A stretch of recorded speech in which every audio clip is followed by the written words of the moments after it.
편입 준비 아직 시간 많다고 생각하셨다면 큰일입니다. 오늘 이 영상을 끝까지 보신다면 왜 지금 당장 시작해야 하는지를 분명하게 알게 되실 겁니다. 먼저 편입이란 무엇일까요? 편입은 자퇴나 재적 등으로 생긴 결혼 티오에 맞춰 3학년 신분으로 새롭게 입학하는 제도입니다. 전형은 크게 두 가지로 나뉘는데 전형별 지원 자격은 이렇습니다. 일반 편입은 첫 번째 전문대 졸업자, 두 번째는 4년제 대학의 4학기 수료자, 즉 2학년 이상 수료자에게 자격이 주어지고 세 번째는 학점은행제 80학점 이상 취득자 또한 지원 자격을 부여받습니다. 이어서 학사 편입의 지원 자격은 첫 번째는 학사 편입 말 그대로 4년제 졸업자들이 지원 자격에 해당되고요. 두 번째는 학점은행제에서 140학점 이상 취득한 사람들이 지원 가능합니다. 시험 일정은 수능이 끝난 직후 11월 말부터 각 대학별 모집 요강이 발표됨과 동시에 원서 접수가 시작되고요. 12월 초부터 시험이 시작해 1월 중순 말까지 시험이 열립니다.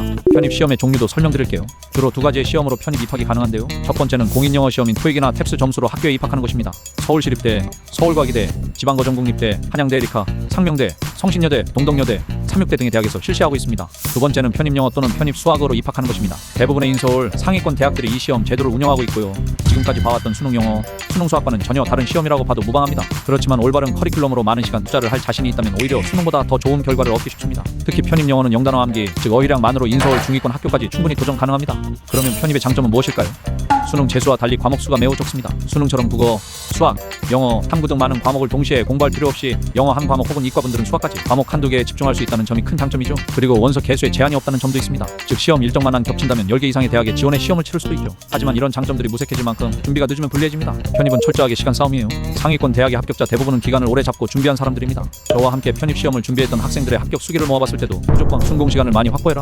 다 공통적으로 나왔던 답변이었습니다. 특히 편입 영어는 단어 암기가 승패를 좌우하는 핵심 요소입니다. 따라서 준비 초반 기간에는 단어 암기에 집중하는 것이 우선입니다. 하루 30에서 50개 정도를 꾸준히 외우는 루틴을 만들어서 알고 있는 단어의 양을 미리미리 확보해놓고 시험 직전 2에서 3개월부터는 기출문제, 모의고사, 약점 보완 위주로 학습 흐름을 전환해야 합니다. 추가로 여기서 중요한 꿀팁이 있는데요. 일반 편입보다는 학사 편입을 준비하는 것이 훨씬 유리합니다. 학사 편입 자격이 있으면 일반 편입과 학사 편입 중 원하는 전형을 선택해 지원할 수 있기 때문에 선택의 폭이 넓어집니다. 대학별 모집 요강이 발표됐을 때 학교마다 일반 편입 모집 인원과 학사 편입 모집 인원이 제각각인데요. 각 전형의 모집 인원을 확인한 뒤 전략적으로 지원 방향을 정할 수 있는 점도 큰 장점입니다. 또한 학사 편입은 자격 조건이 높은 만큼 지원자 수가 적어 일반 편입보다 경쟁률이 낮은 편입니다. 하지만 현실적으로 대부분의 편입 준비생들은 아직 학위가 준비되어 있지 않은 경우가 많습니다. 현재 휴학 중이거나 자퇴 상태이거나 혹은 고졸인 경우도 있죠. 이런 상황이라면 어떻게 해야 할까요? 무리하게 다니고 있는 학교와 병행하며 편입을 준비해야 할까요? 아니면 학위를 다시 따기 위해 휴학했던 대학으로 복학해야 할까요? 또 고졸 상태라면 어떻게 해야 할까요? 우리는 이럴 때 사용할 수 있는 제도가 있습니다. 바로 학점은행제입니다. 학점은행제는 교육부에서 국민들의 평생교육을 지원하고자 만든 제도인데 이것을 잘 활용한다면 편입에 써먹을 수 있습니다. 어떻게 활용하냐고요? 학점은행제는 온라인 강의를 들으면 그것을 바탕으로 학점을 인정해주는데요. 그 학점들을 모아서 일정 학점을 넘기면 교육부에서 전문학사 또는 학사 학위를 발급해줍니다. 당연히 정식으로 인정되는 학위예요.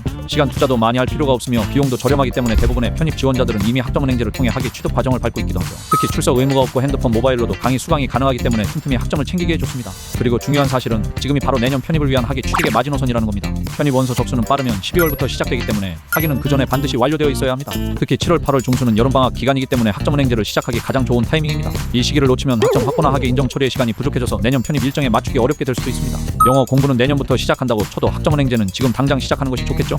편입을 준비하고 계신데 아직 학위가 없으신가요? 또는 영어 공부부터 막막하게 느껴지시나요? 전략적으로 학사 편입까지 준비하고 싶으시다면 지금 바로 아래 댓글이나 링크를 통해 보내주세요. 편입 전략과 함께 학위 취득 플랜까지 친절하게 설명해 드리겠습니다. 편입은 결국 시간과의 싸움입니다. 하루 빨리 시작하는 사람이 내년 합격의 주인공이 됩니다.